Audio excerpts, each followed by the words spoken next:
Hello everyone, welcome to Coffee with Caleffi. We've got an interesting topic today. This is one of my favorite things in the industry right now, kind of a move into a new generation of technology with BIM. So we are going to start in just a minute, right at the top of the hour, and I will go through a couple of the intro slides and then we'll turn it over to the presenters. So what we're talking about today, prefabrication trends to optimize construction timelines with BIM, and a couple of the housekeeping things. If you're having issues with the audio, I usually just log out, log back in is the best way to go, but there is a tech support number there for GoToWebinar if you want. We can send you a copy of the presentation in a PDF as well, and then we'll also put this up on YouTube.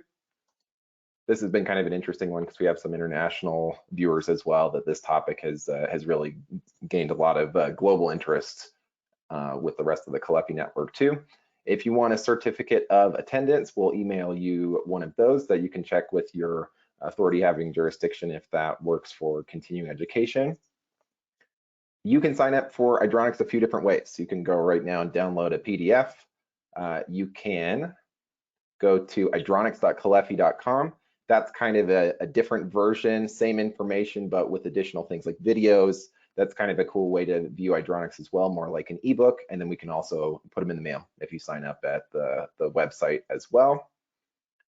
Next month, so a little bit earlier than normal, 5/18, we're gonna have Cody and Kevin come and talk to us about some ripped from the headlines DHW troubleshooting systems and how to fix DHW systems that aren't behaving as intended, if that's ever occurred or ever been a part of your scope to figure out how to fix it.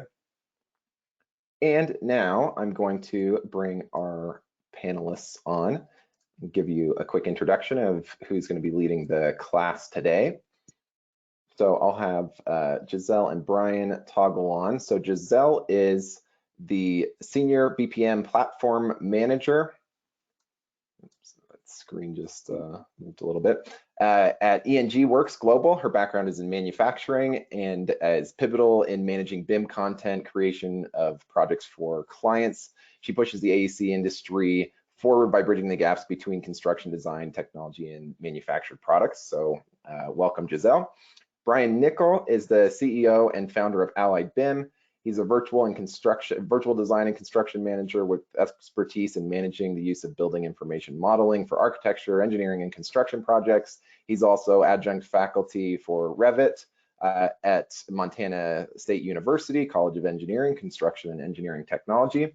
We also have a Caleffi expert on as well. So Woody Dickinson is the technical information manager at Caleffi North America. He's our internal BIM expert. He's the one who coordinates with Brian and Jisell on different projects that we're working with and is pushing BIM forward at Caleffi. So thanks, Woody. He's going to be keeping an eye on the chat and help us with some Caleffi specific questions. And Woody, did you want to share a couple things before we get started?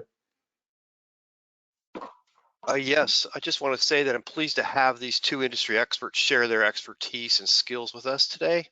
I hope you find this information helpful in understanding what can be done with Revit and how Caleffi models can be fully utilized, and pretty much demonstrate what Revit can do in most MEP systems.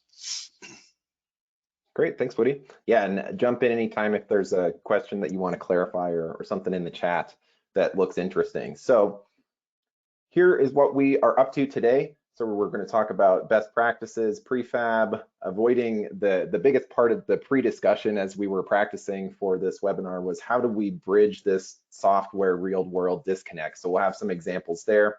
We'll talk about the benefits. There are a lot of features to BIM and the world that we're going to talk about. How do they actually help us as the general construction buildings industry is what we want to know about, and then what's around the corner for BIM. So to start off with, why don't I have both of you weigh in?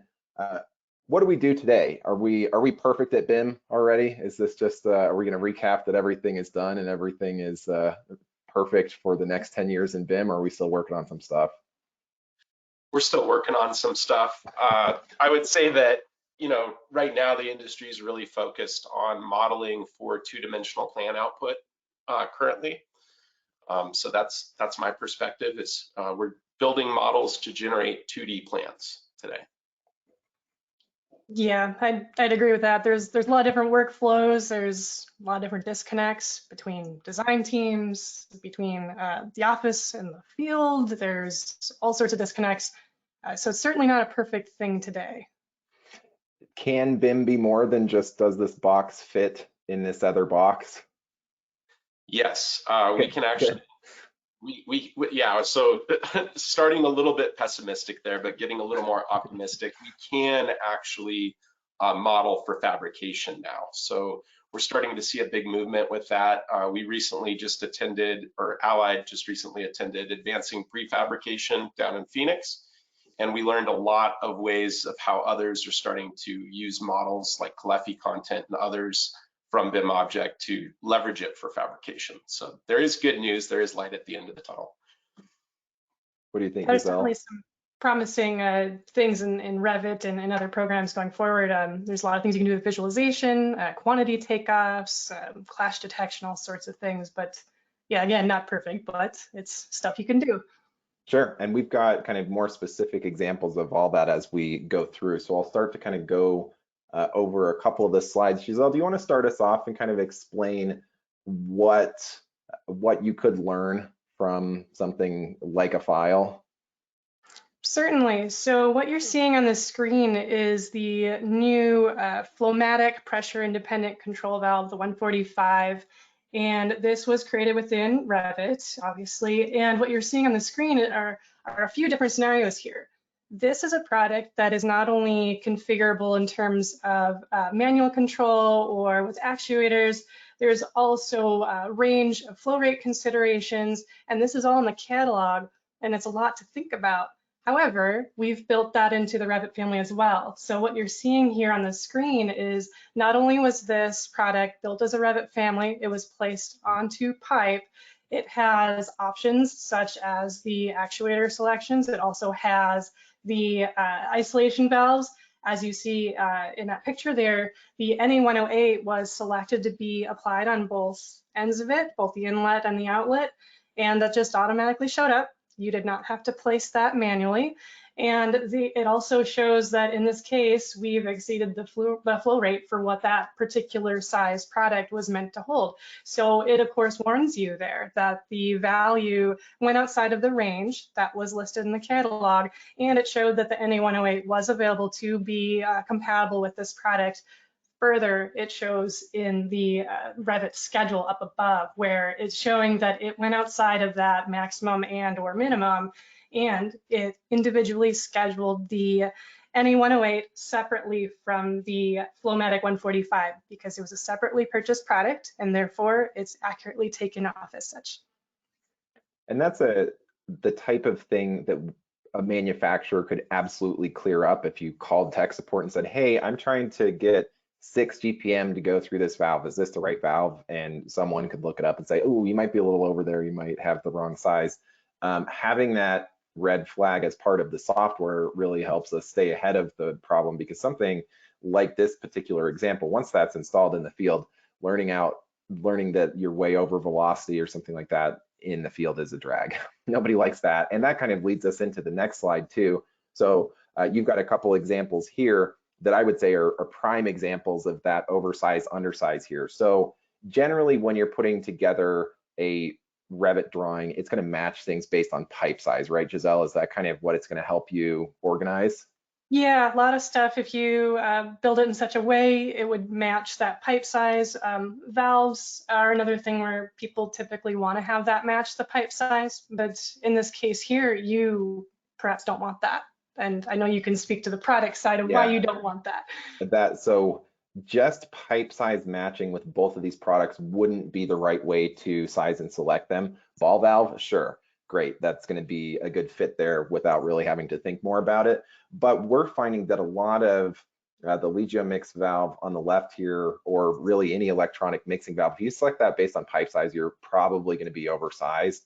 And the best functionality is going to be based on the flow rate, not based on the pipe size. Same thing with the pressure reducing valve. If you have a 1-inch pressure reducing valve, it may be the best fit, but you could be over or under velocity there and not have the optimal performance. So you could pick up the technical brochure and look at that and make sure that you're sizing it right, or you're going to get a red flag even if the pipe size is correct in Revit, which is a good way to kind of stay ahead of the issue there.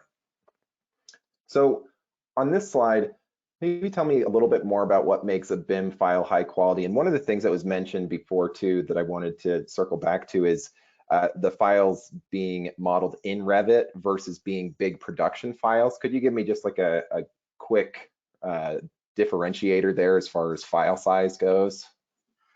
Oh, well, file sizes, so that is one of the aspects of BIM content quality. That could be a presentation in itself. But when it comes to file sizes specifically, there's quite a nuance to that. I know probably a lot of you here might know that or have heard industry, you want to have small file sizes. You want to have small file sizes for having it not bloat your files and everything. And the thing is, it's a lot more nuanced because it depends on not only the type of Revit families that you have, like which categories they are, but also how often you're using them. And it's about that initial hit to your Revit project file, not every file instance you put in there, it's not exponentially going up. So in terms of the Caleffi manifolds or any other products that have been built in Revit families, those are within pretty acceptable ranges due to the frequency that they're being used in a project. And it's, again, not having this huge hit to your Revit project file size, as opposed to, let's say, fittings or elbows or something where you're using those way more frequently. Yeah. So that's, we're hoping not, I answered your question there. Yeah, and I think that we're not 3D printing this stuff. So we don't need that resolution really for these files, or they become too big. But it kind of distracted you from your analogy here, so I'll turn you back over to the cars. I'm here to answer questions. So yeah, that's one of the aspects to it, because that's the thing with BIM content quality. It's a subjective thing. A lot of people think that, oh, this is good or that's good. It's so much more to it, where there are aspects in geometry, there's aspects in functionality, the management of the files, the user experience, and the product data. And so when you see on the screen here, it could be very similar to a smooth ride and a sweet car. It's got everything you need. It's got the performance, it's got the speed, it gets you to point A to point B. It could be that way, but get this, what if that car could only have a steering wheel that turned right? Or what if that car was missing a tire? Or what if you put the wrong motor oil in its engine? It wouldn't be such a smooth ride, now would it? So BIM content, it works in much the same way, where there are different aspects about it that those might be poor, which then affects your Revit projects. The thing is, you might have heard often, and I've heard often as well, the piping system is only as strong as its weakest point. And it's absolutely true in the Revit project file too, because if you don't have stuff connecting and passing flows or anything, then what are we even doing? So Max, on the next slide, if you went to that one, we can show you more about what this actually looks like. All these different aspects form what is a branch of a plant, essentially. All those different things, the functionality, management, geometry, user experience, product data, those are all different things that can make up BIM content quality. It's not just one aspect. If you go to the next slide, you can see scenarios where there are ideal scenarios. You want everything, right? Correct. But then there's other scenarios like, what if you had really poor data? Autodesk itself put out a study last year where 14% of rework and construction was based on bad data. Okay, so you don't want to have that. If you're really focused on having a product that is in your design, it's making it into purchasing and actually makes it into the project on site, those are things you got to pay attention to. Not only in identifying a purchasable product, but having it represent things properly, like dimension-wise and coordination. Low functionality is also a thing. Within Revit specifically, there's capabilities of pipe sizing and passing flows and stuff. If you don't have that working, well, I mean, you're basically working with digital paperweights, and it's just useless. And of course, multiple categories that basically looks like a tumbleweed. I mean, no one's happy with that. So there's lots of scenarios here. The scores down at the bottom, what those say is that's likelihood that someone would find it useful to use. If you haven't already guessed on that, it's saying that if you have a file that's, you know, really low in functionality or really low in data or low in multiple categories, you're likely wasting your time, you're wasting money, you're wasting all sorts of things trying to make that work. And we don't want that. So that's definitely one of the things with BIM content quality. And I would say if you did a whole project, you know, with a low score like that, the chances of making a business case to do that again for the general contractor or whoever's writing the check for the building are probably pretty low too. They would say, you know what, that's a lot of money and it didn't really help me do anything. So why don't we scratch BIM, which, you know, we obviously don't want to do for the next project. Right. So walk me through this slide a little bit.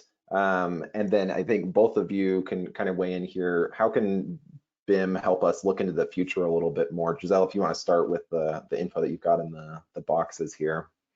Sure. So what you're seeing on the screen is just part of several settings that you can do within Revit when it comes to calculations, because people want to know, well, can I use Revit to do everything? Can I do exactly what I want in here? And what I can say from my own experience, in a previous life, I was a radiant and hydronic designer, and I used to use a specified or a very specific software for radiant and hydronic design. I used Advanced Design Suite if anyone needed to know, but I used that paired with AutoCAD, and then later on I supported others who use LoopCAD, and those were very specific, dedicated is probably the better word, dedicated software for heat loss analysis and stuff.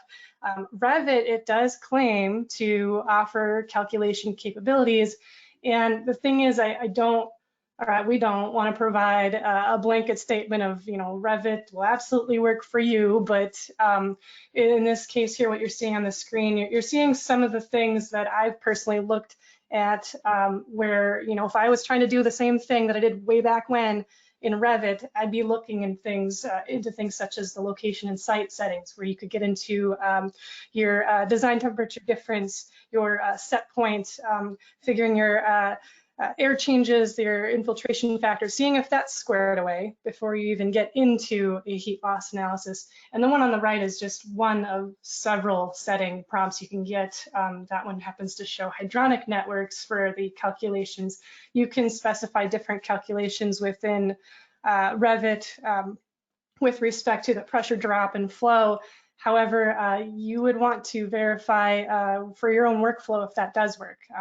In my own experience, I've seen that different versions of Revit can't handle certain scenarios and applications. So that's why you want to verify, will this work for my needs and that sort of thing before saying yes. So that's what I'd say about it. I don't know if we wanted to add something, Brian. Yeah, Brian, jump in too. I would love to add something. So one of my late thesis advisors in college told me a saying that was, don't become a tool to the tool, leverage the tool to make it your tool, right? And so back to Jisell's point, in my previous life, I was doing mechanical and plumbing design for a pretty large mechanical contractor in Bozeman, Montana. And a lot of the calculations that we did informed Revit to get the result of what we were going to ultimately fabricate. So when you use the tool, just don't become a tool to the tool. Make the tool your tool, is what I would say. Yeah, I like that. I do too.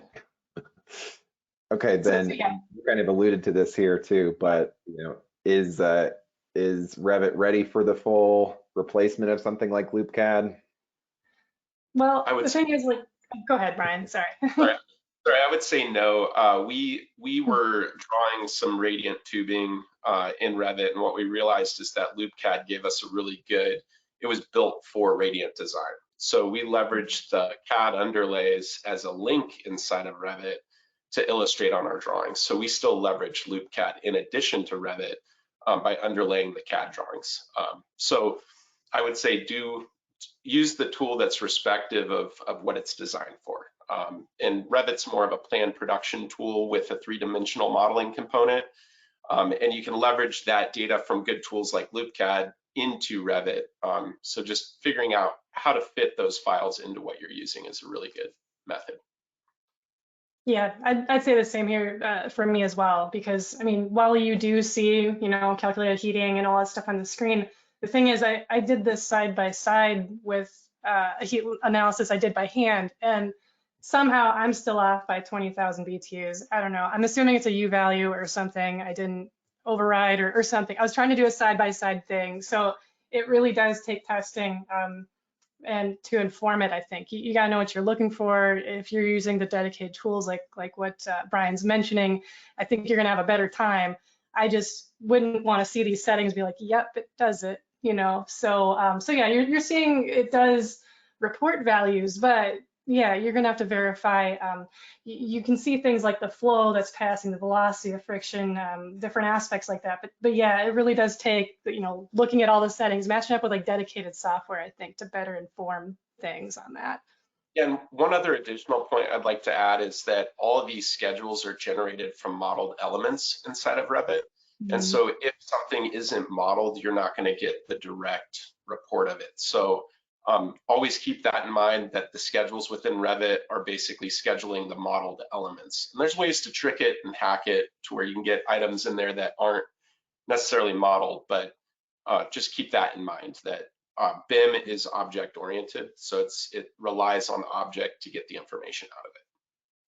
That would be the same with any, you know, toolbox at a job site today too, that there's not one tool that's going to be perfect for every single task that you're trying to do to service or install something in a mechanical room. That programs like LoopCAD have many, many, many revisions and many people focused on how do we get the right loop length and how do we get that to fit inside of the non-rectangle space and make sense, and their own set of, you know, probably thousands of red flags within that specific project. So like you said, Brian, the overlay potential, instead of just having two completely parallel things, if you can say, okay, this is what the, you know, this is from LoopCAD, this is what the pipe would look like if we did all of it from scratch here, but we didn't, but you can still see it, might be kind of a nice marriage for the time being, I guess. Not the endpoint, you know, hopefully, but still not, you know, doing it all in Revit and then having bad math and the wrong boiler size is something that we one other thing I'd like to throw in here too that's really critical to understand is that Revit allows connectivity to multiple other tools. So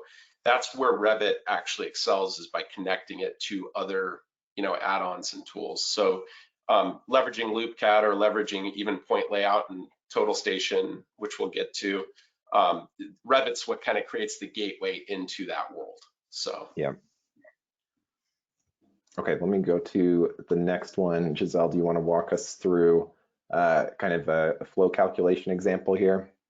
Yeah, so this is just showing just some of the capabilities again of like what you could do in Revit. So there are pipe sizing capabilities in there where you could restrict it with constraints with like velocities or even friction. So you can do things like that, but again, like we were saying, like you really got to know what to look for and all that too to verify it. Because I mean, I think there's a lot of settings you got to do and a lot of things you got to look at to make that work. So that's just one of them. And on the next slide, what we also want to show here is this is when it comes down to what we care about a lot though, regardless. So regardless of if you're bringing something in or something like that, what you're seeing here on the screen is showing that those are two Caleffi manifolds that are, you know, side by side, and they're connected with supply and return, and it's showing that the flow is reading from those manifolds. So that's the key. Regardless, you have to have components that are passing flow, that are cumulative for the GPM. Here you can specify on the Caleffi manifolds the flow rate per loop, and you don't have to connect tubing to it within Revit if you don't want to. So further in this presentation, you'll see just like a quick loop layout that I did, but that was just referenced in as just like an XREF. And then it was the actual flow rates and stuff. I determined what they were per loop, and then I just told the manifold what it was. So that's a neat thing about the Caleffi manifolds, where you're not required to model everything, but you could if you really wanted to, and you can have the flows with that as well. And then why don't we, for this next piece, I'm going to launch a poll here. So what we have for this one, and this is probably most applies to, I guess this applies to the whole industry, but probably non-installers. We hope installers are going to the job site day to day. I'm going to launch this poll here. It's going to pop up in just a second. Okay, so we'll give this about 40 seconds. So specifically to people who don't go to a job site as part of your normal function, what percentage of the projects do you visit in person? So we'll give that a few seconds longer. Looks like we've got a little over half of the people voting so far. Okay, I'm going to go ahead and close this, and then I'll share this just in case sometimes the presenters can't see it. Just moving a little slow over here. Okay, so 38%, less than a quarter of the jobs, and then kind of the second highest category is more than 76%. So those are the number one and number two answers, which, with the amount of projects that from the design side that are happening for a wholesaler, for an engineer to visit every project, maybe that isn't feasible, but we just wanted to get a gauge of the audience here too. So still a lot that could be done virtually to see what's going on at a job site. Okay, so for this one, let me see, I've got a couple bullet points that come in here. So Brian, do you want to start us off here? You've kind of built the business case coming from the mechanical contractor side. This isn't something that you just have only done the Revit software side. You had to do that at Harvey's when you worked there. Yeah. What happens if someone sees that BIM is just some additional paperwork? You have, so if you see BIM as just being additional desk work, you're not going to be successful using BIM. It's kind of the rule of thumb of like purchasing software and then never opening it, right? Or just having it there and seeing it as a burden of like, I'm gonna have this upswing. The beauty of it is now is there's actually a statistic out by Autodesk that the average percentage of AutoCAD users is about 65%. And the average users of BIM software is about 35%. But the key distinguisher there is that it's doing this. So there's more adoption coming into the BIM side, and people are migrating from CAD into BIM. And for the companies that see it just as additional desk work, they're not going to be able to implement it and succeed with it. You really have to get a champion. I was very fortunate at the plumbing and heating company that I worked at because the owner was very much invested in BIM and promoting BIM to the company. I've seen many companies that ownership has no idea what BIM is. They just think it's an output of 3D beauty. And the reality is it's so much more than that. And we'll get into that as we progress through. But I would say don't see BIM as just additional desk work. Leverage BIM to truly succeed in your fabrication operations or even engineering operations. Great. And then we kind of touched on this a little bit before, but why are we taking that step backwards? That we're now going to do a Control P and print this. It seems to be like we're missing something there. But if either of you want to weigh in on this one. I'm going to add one more detail to this one, and then I'll let Jisell go. But I posed this question actually at Autodesk University in November, and it was kind of a reality shock. Is what is the point of going in and modeling, a building to 3D extent if we're just going to build the building off of 2D plans? And what we're starting to see in reality as we shift, and this was validated at Advancing Prefab, and it's validated amongst the construction industry today, is that we're starting to leverage modeling to actually map data and output from the model to machines for manufactured output.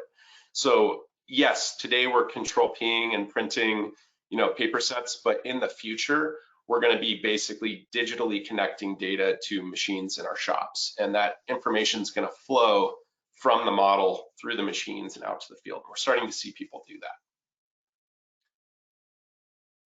I think on the next slide here, I'll get to it in a bit here, but I do have comments about the 3D to 2D in the next slides. I think that'll. Okay, we'll move on to the next one, and then we'll get to this fist fight in the chase space, I think, with some of the examples that Brian's got there. So let me move on to this one. Okay, take it over. Okay, so when it comes to the 3D to 2D thing, what you're seeing on the screen here is, well, not only do you have the 3D of a manifold off the left here, but you also see a 2D layout.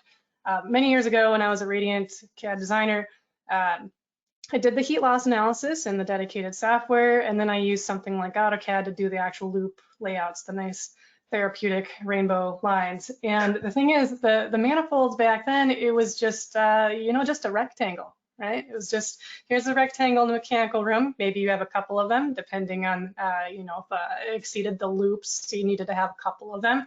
But it was more or less a rectangle, and you generally thought, oh, maybe such and such length of lead lengths, and then maybe you'd have a CAD detail that said, well, here you go, this is how it'd be installed. And that was really it. So fast forward easily 10 years, I think we can do a lot better than that.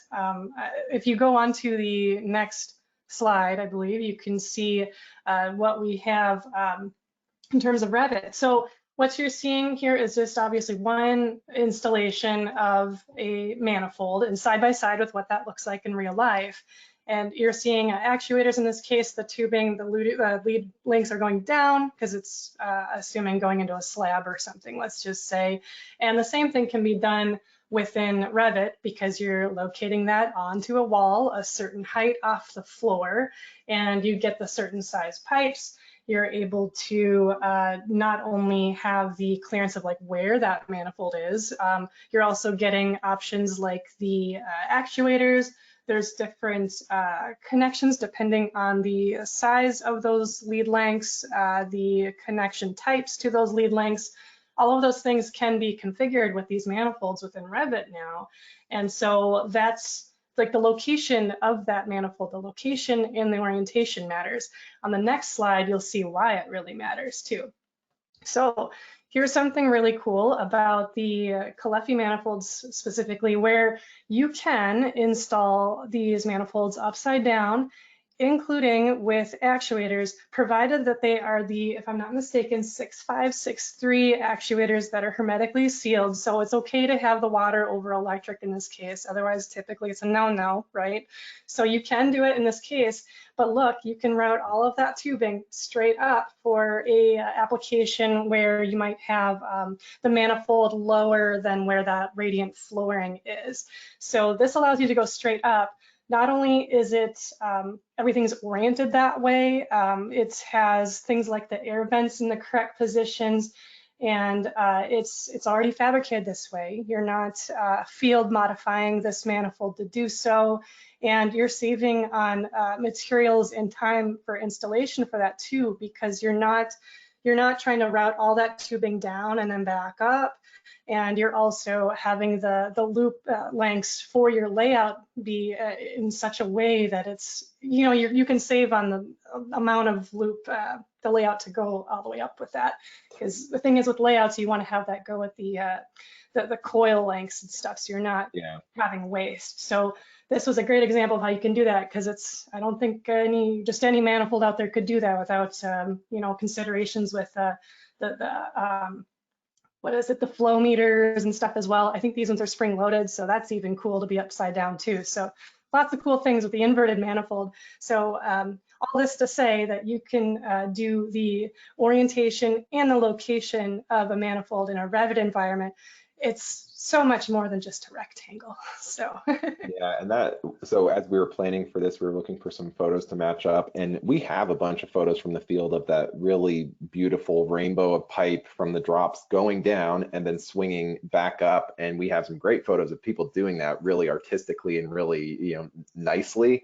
But you have now, whatever 10 feet of pipe that wasn't part of Jisell's drawing, years ago, that wasn't part of that 300 feet or whatever that we've missed. And then also we've got the heat loss of that, new radiator that's this big on the side of the wall that wasn't, it isn't really necessary. This is taking the energy shortest path from A to B actually into the zone, which we like too. Not that over the course of a year is going to be like doubling the energy costs or anything drastic like that, but best case scenario, we get the point A to point B as quick as possible and don't have material waste, which is a lot of what Brian's going to talk about as well. and make sure that we have the potential to match what the loop CAD drawing would have been, or whatever Jisell would have given us years ago, to say this is exactly how the pipe's going to fit in this rectangle, and have 300 feet per loop or whatever. If we've got that big swing to start with, we might not get there, and we don't want to set up the contractors to miss there because of a material that could have just been flipped over in Revit now, and then we've kind of avoided a problem before it started, and we have the right part number there too for the inverted version in this case. So that takes me over to a kind of a bigger conversation about waste. So Brian, what's going on with these job sites? This is going to get a little deep here. Essentially, these are some photos that we've captured kind of in our journey over the last couple of years of just kind of madness that happens out in the field. These are, obviously these are not fully coordinated buildings in all instances. And so on the picture on the left, you can see basically the vent, or the plumber ran the vent through the door. So he obviously wasn't using BIM to avoid that collision there, because there's a massive collision there.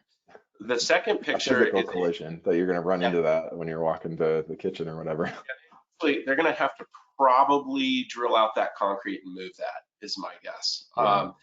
In image number 2, this is one of probably 200 homes in one subdivision about a mile due southwest of my house, where they've just piled a bunch of waste in the front of the, it's just material scrap, material waste. So I can't imagine, just imagine the dumpsters that are filled with that daily. The second one is obviously I'm not sure, I think the HVAC guy got there, but then he went to the supply house to order some more materials because he didn't BIM it before he went. And by the time he got the materials and everything figured out, the plumber had already come in. And now he decided that he had to go back to the supply house and run, something underneath. The image on the top right is core drilled through a rim joist, which is a no-no. You shouldn't do that. The image on the bottom is a conflict between, obviously the plumber was there first, and there's a big choke point.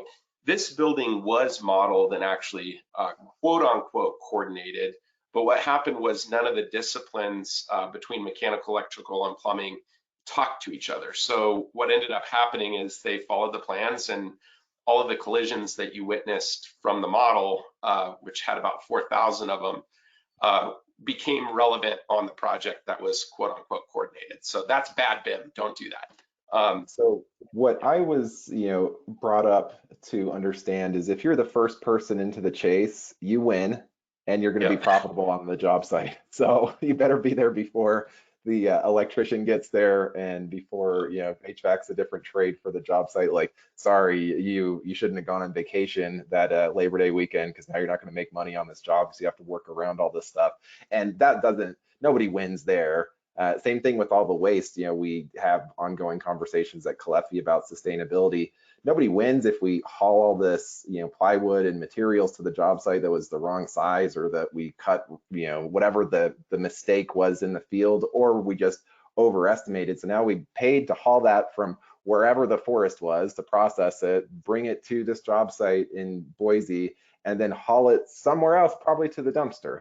So, that just big picture is something that we can avoid with better coordination here. And also brings a tear to my eyes when I see that amount of garbage sitting outside, because like 15 minutes ago, that was nice, usable construction stuff that could have gone next door. And now it's industrial garbage. That becomes your plus or minus 20% right there. That's why BIM's great, is we can actually calculate the amount of materials that we're modeling, and we can order off the model. So we can hopefully eliminate that component of it over time. So okay, let me toggle over to the next one here. So one of the things that I said in the beginning slide was basically eliminating waste and starting to fabricate. So how does one start that process? Well, what we did at our mechanical contracting company is we purchased reality capture devices. So on the left there, that's an Icon 80 by Leica. There's many other total stations on the market. That's generally for point layout. So you can take data from the model, communicate it to the Icon 80. The Icon 80 will record field positions and update the points to the model of the verified model points in the field. The second device there is a laser scanner, and that has an accuracy within a 1/16 of an inch. Basically what it does is it shoots about 2 million points per second, and it captures the space, so it captures reality. And we have a video or an example of kind of a laser scan that we'll pull up in a little bit. And then the second one, it kind of looks like a coffee cup or maybe a Star Wars droid or something like that, but that is essentially a BLK 360. It's accurate within an 1/8 of an inch, and it was really well used within crawl spaces that you can see on the right. So the image on the right is actually a reality capture scan of a crawl space that is brought into the Revit model, and we can coordinate all of the modeled elements, which in this case we were using fabrication components and parts. We can coordinate that to ensure that we're not going through a stud, and that we can in fact see that the model is going to work, you know, in that space. So you can see the actual sewer line is there, and then everything that's in white is all the modeled elements basically within that captured scan. The image in the middle, I brought this in because we did a reality capture scan on a local project here in Boise, and it took us, no joke, probably about 10 minutes on site to capture almost the whole building. And basically we brought that scan into Revit, and we were able to validate, just like we did on the right, the field conditions to our fabrication model. So we're leveraging reality capture technology with the BIM model to inform that what we're placing in the model will actually work in the field. So I just wanted to bring this in to make people aware if there's a question of, well, how do I get the BIM model to actually be fabricatable? Well, leveraging this technology gives you that data and that information of the reality captured conditions. So for as-builts, you could take a highlighter to a set of plans that are in the construction trailer and be like, oh no, that's actually over there now, which I think is how we do it a lot of the times. Or you can take these, you know, camera, I don't even know if it's the right word, but capture these things. One example that I had heard, and we talked about this before, is they did this for Madison Square Garden. So this isn't like some like little trinket that you can use for residential crawl spaces only. Like they did as-builts digitally, a digital twin or whatever the terminology is, for all of Madison Square Garden over probably hundreds of different maintenance people, and you know, years of oh, we're going to put a water line over there now type additions to in Manhattan, a big arena. So this is something that does scale to gigantic as well.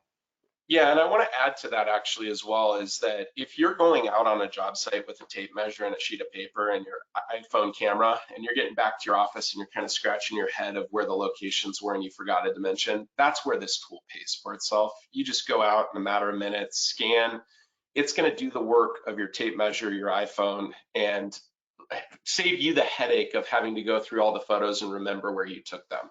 It shoots a 360-degree photo that you can actually measure, which is super nice. So we were using these on condominium projects, like very small houses, all the way up to high-end residential construction. So, and it was basically 40,000 square foot houses. So there is no project too small, and there is no project too big for these. Very cool. Okay, now what? Now can we leapfrog that and do something more interesting? Okay. Yeah, so what we do with the laser scanning devices, and after we finished our coordination for fabrication model in the BIM model, we can actually map all of that data out through our software to a machine shop, where basically we have automation. So in Bozeman, Montana, we are dealing with, and I think the nation and the world as a whole is dealing with, a skilled labor shortage. And so what we found was that by implementing one of these machines, we could actually go from doing 10 assemblies by hand to 80 assemblies a day from model to machine throughput. So we were able to 8x one person's labor on one of these machines. And so what we did on the image on the left is we would take the model elements from the BIM model, we would procure a schedule to the supplier would bag and tag it based on the model data, and they would ship the pipe and all the fittings to our off-site fabrication shop. And we basically fabricate it on the saw. So you can see Ben in the center there, he's actually loading one of his models in. and it's actually creating a fabrication plan, which is on that right screen. It's a little hard to see, but if you go to our website, you can see more images about this. But essentially, it's laying out and optimizing the plan from the model to mitigate waste. So instead of Ben scratching his head and saying, I think it's about 15 feet here, 30 feet there, we can take modeled elements and dynamically pack, organize, and optimize the entire plan in such a way that we can increase throughput, decrease waste, and overall it's a much more organized way, and it's all in a contained environment. Meanwhile, you can't see it in these photos, but it's snowing outside. There's probably a foot of snow on the ground. He's in a nice 70-degree room working on a machine, cutting 8 times the amount of material that he could do without the pain points going to the field. Down on the bottom, there's 3 different machines. The machine on the left is a ferrous cutting solution. So this will cut all of your unistrut and all thread and any sort of ferrous or metal materials. The machine in the middle is a CNC tube bender. So this will actually CNC bend electrical conduit. So if you think of like a data center job or any large racks of electrical conduit, this thing you could linear process all your conduit on the left, and then in the middle, we could bend all of that conduit within 7 to 45 seconds per bend. On the one on the right, that which is also in the images, that is a non-ferrous upcut saw. So it has a linear positioner where you can cut wood, PVC, PEX, copper, very light gauged metals, and it's all produced and mapped from model to machine. And so this is really the journey that we're seeing a lot of mechanical and plumbing and electrical subcontractors go. As we're losing talent in the trades, we're able to optimize machines and actually produce 8 times without that much labor. So that's kind of what's going on there. So when I was a contractor, then I was a rep up in the mountains, it was hard enough to get a spot to park to go to some of these job sites and big houses and things like that, even to just get out of your car and go into the job site to look at it, much less staging a truck full of PVC just somewhere in the way to then pull off one piece at a time and then cut it by hand and walk it to the other side of the building. So I think that kind of goes nicely to this slide. So how could you do that differently instead of just field cuts of a bunch of pipe that then you might have to haul a lot of it as trash or as pipe to be used later back to your shop later in the month? What's going on here? Well, the beauty of it is, so on the image on the top left, there's a series or a sequence of 3. On the left, it's the BIM model that's in the cloud that's being loaded to the machine remotely. So this fabrication shop is an off-site fabrication shop. It's not on-site with their actual operations.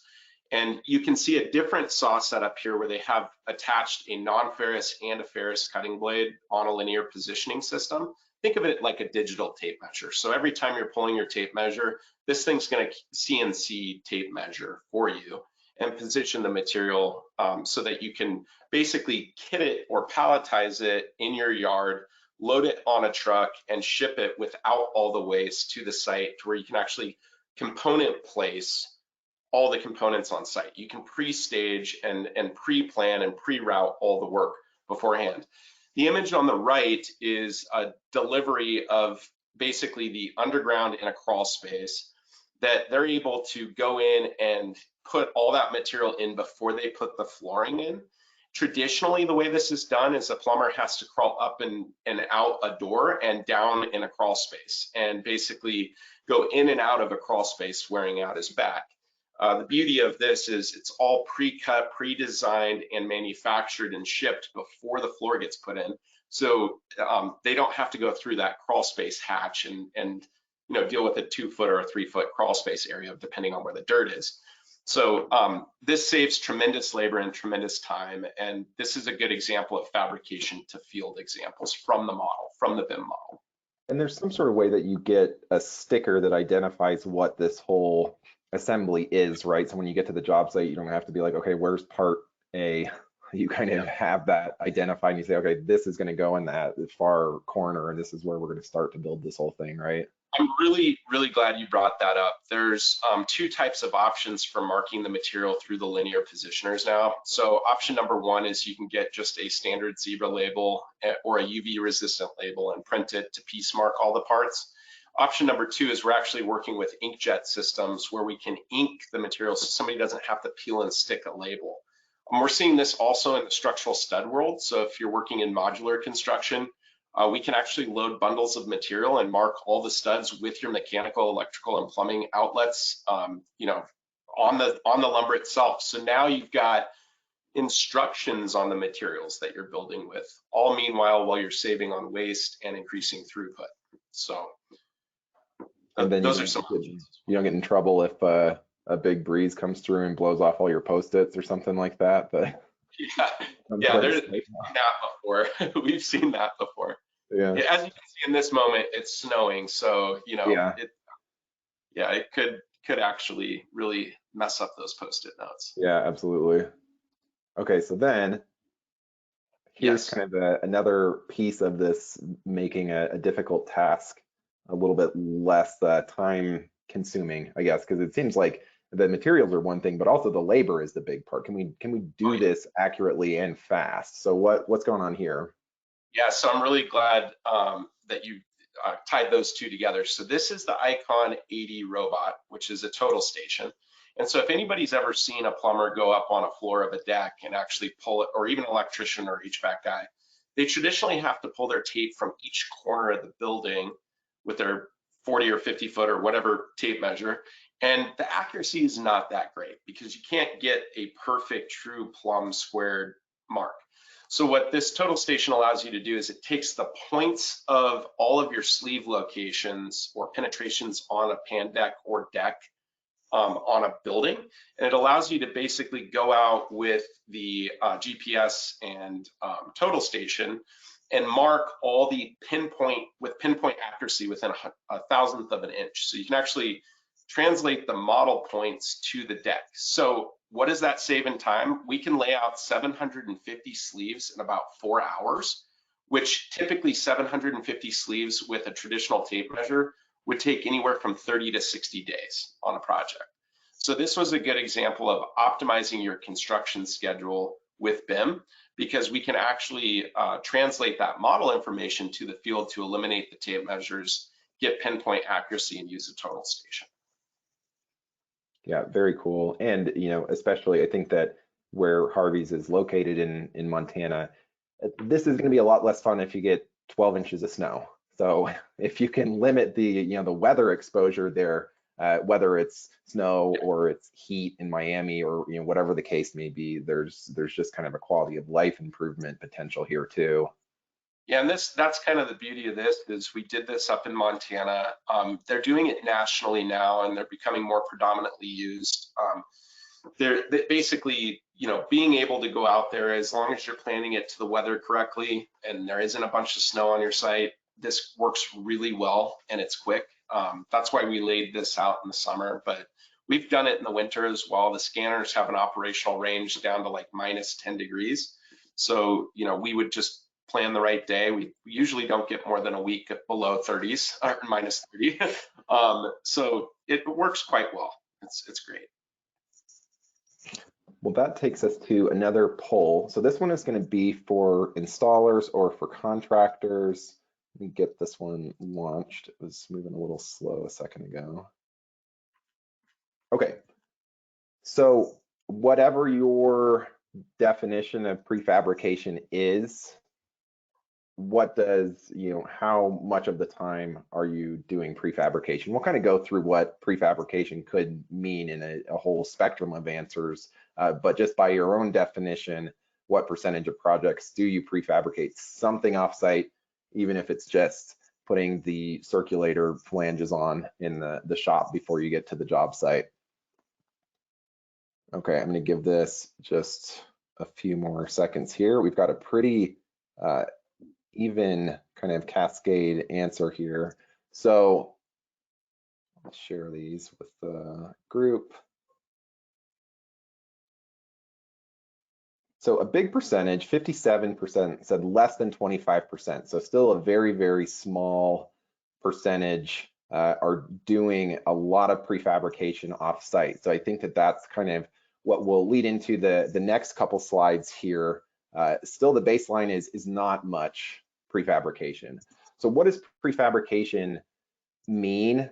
We've had some people send us these photos over the years, which I love. Prefabrication could be something like building on the left photo there, building kind of the near boiler piping out to the circulators all on a board that you can go mount at the desktop. This looks like it was in a shop somewhere that they're putting this together on a big table.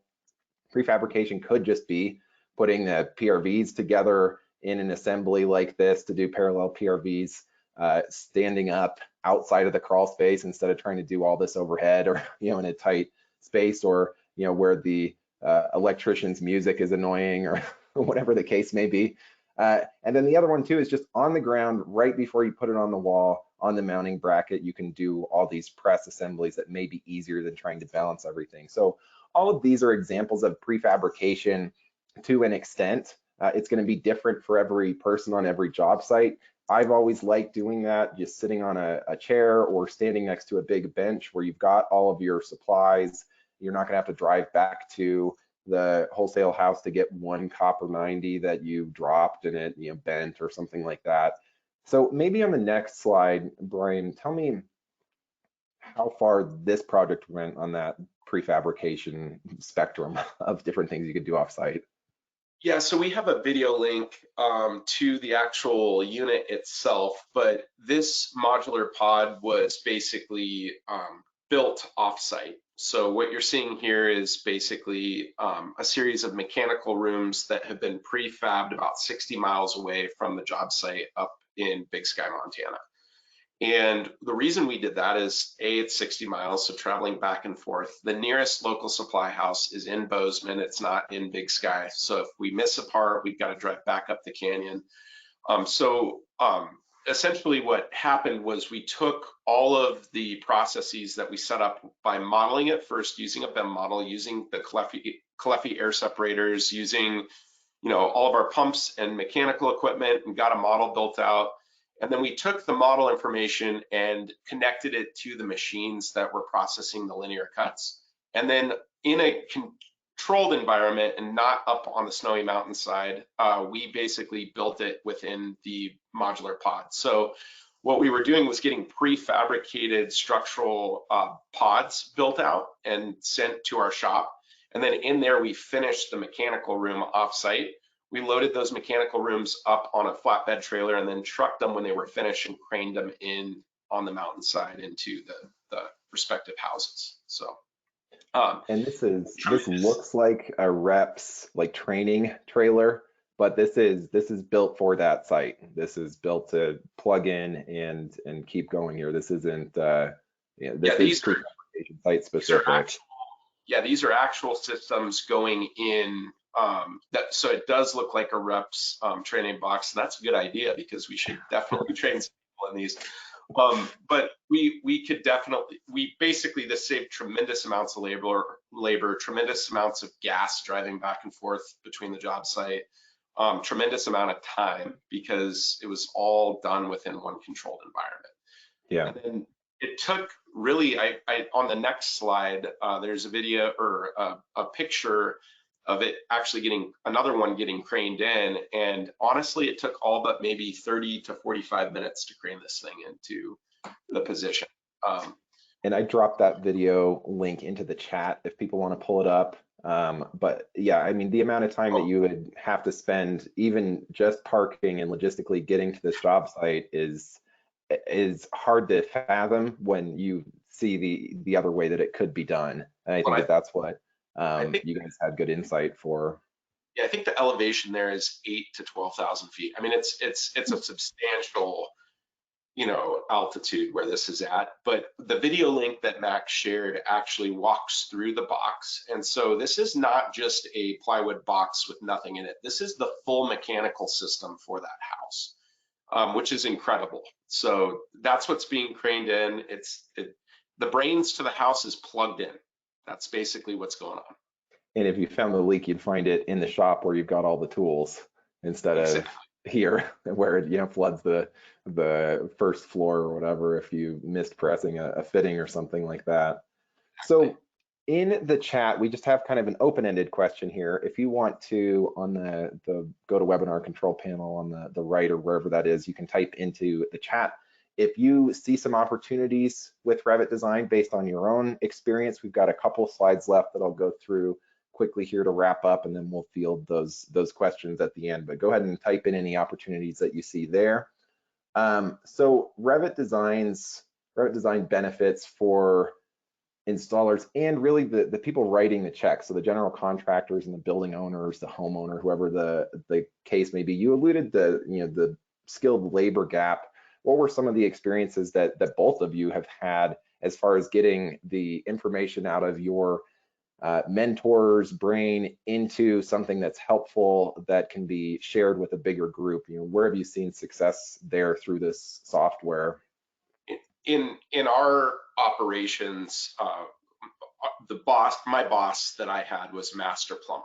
So he would come into my office. I was not a master plumber. So that's something to really critically convey here, is that you don't have to have a master plumber that's designing it, but you do need to have involvement of a master plumber that's instructing the designer on how to model things correctly. And that takes some time. There's some uplift there for that. But what we realized, and why I started teaching at Montana State University, was that there is a large skilled labor gap. There was not a lot of people being introduced into the trades.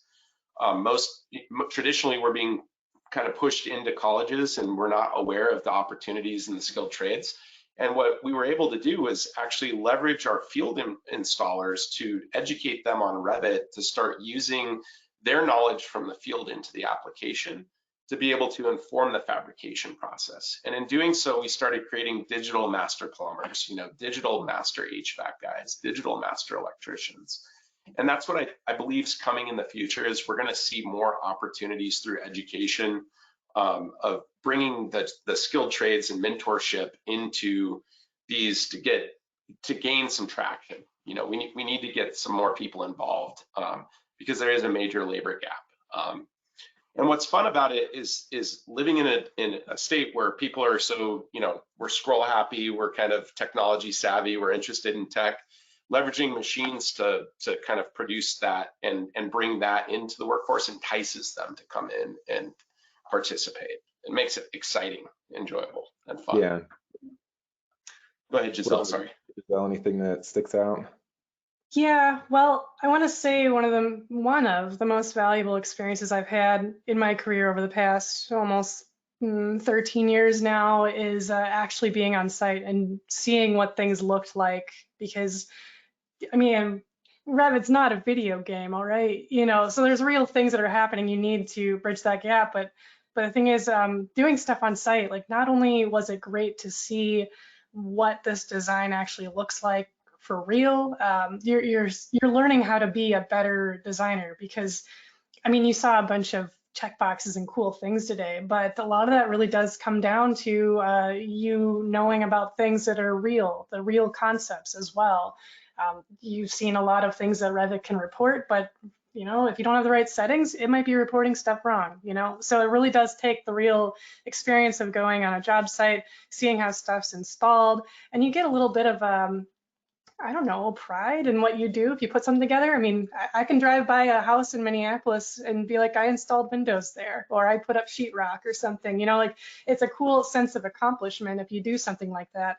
So seeing the poll results here of looks like 38% less, 38% of the people that were polled, less than 25% went on site, if I'm not mistaken.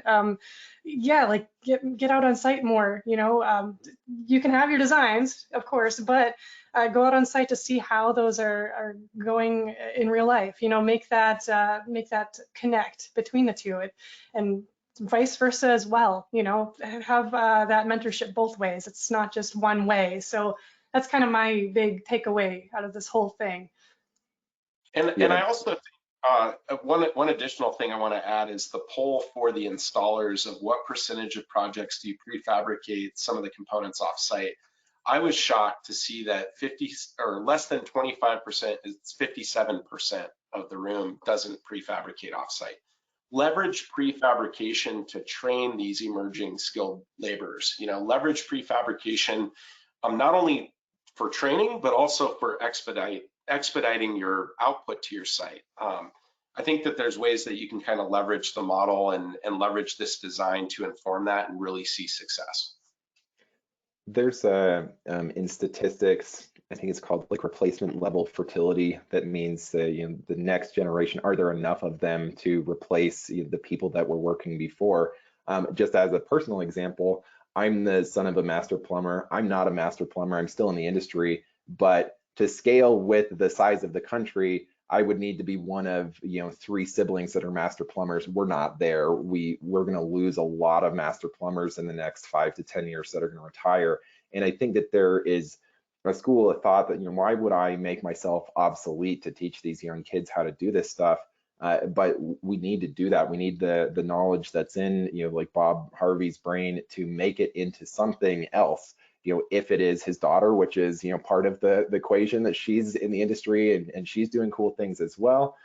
But now you've been able to take what Bob had learned over his career and put that into a red flag that's going to come up in Revit and say, yeah, but you can't service it. You can't get in there. That's in a crawl space. Have you ever tried to change one of those in a crawl space? Like that type of thing you can put into Revit in a nice way to kind of keep that information from dying or having to be learned the hard way again by some 22-year-old apprentice or whatever is big picture important, and we can help make that a scalable thing with this software. Jisell brought up a really good point that Revit is not a video game. However, on the flip side of that, there is a gamification in the industry. So we are starting to see virtual reality and AR start to play a role in the instructional methods of what we work with. And I think that's really going to become the future of this, is that our designs that we're digitizing is ultimately going to be leveraged through virtual reality or augmented reality to educate those that we're losing. We're going to have to create digital master plumbers. We're going to have to create digital tradespeople. That's what's happening. So let's do a lightning round here. If you have any other kind of what's inspiring about what's around the corner with BIM, how it can help us build better, or what software or anything else might be on the horizon. What are some things that you think are really encouraging? Brian, do you want to start us off?